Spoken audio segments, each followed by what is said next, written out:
If you think being a leader is tough, remember, DeSantis is doing it backwards and in heels. It's news o'clock.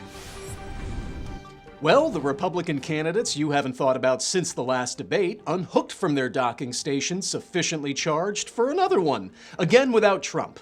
The political equivalent of playing out that argument with your coworker while you're alone in the shower. Then I would have said like, yeah, you raised the debt, and he would have been like, nuh-uh, and I would have been like, yes, huh, it's higher than your cholesterol, and then everyone would have been like, oh, and I should have said that. DeSantis was once again so stiff and awkward that when he says he's gonna shoot smugglers at the border, you know he doesn't mean a smile. I mean, look at that. I'm from Florida. I know heat stroke when I see it.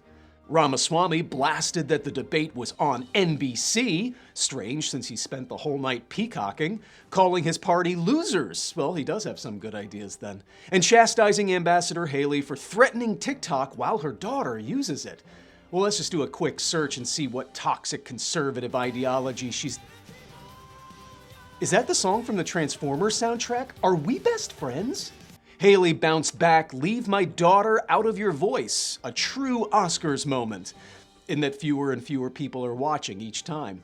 And even called Vivek scum. Ironic, a debate about banning TikTok ended up exactly like my comment section. Well, everyone on that stage did dare to be stupid. It's another Transformers soundtrack reference. No? Okay. The candidate who I'm still only 70% sure's name is Tim Scott made so little impression the only news about him was who his girlfriend was. Must be tough not being as popular as your partner. Can you imagine? Moving on. Another person missing from the stage was Mike Pence, who luckily had the freedom to decide not to carry his candidacy to full term, dropping out with little fanfare as expected in what I called an October surmise. Dave, it's okay, no one laughed at that joke. I did. Which is hilarious. Dude, you spent 4 years standing behind Trump with that, at least I'm next in line face. Your good Christian values legitimizing he who shall not be shamed. Only to be told by America, yeah, we're good. You've successfully completed your job, which was to convince enough evangelicals that you don't mind the smell of bronzer and sweat. And since then, the most popular you've been was one afternoon in January, and even then the conversation about you was quite specific. We've got a new, shinier conservative to weaponize Christian ideology. Feel free to walk off into the sunset. And not just because we're done with you, but because you look like you could use some vitamin D.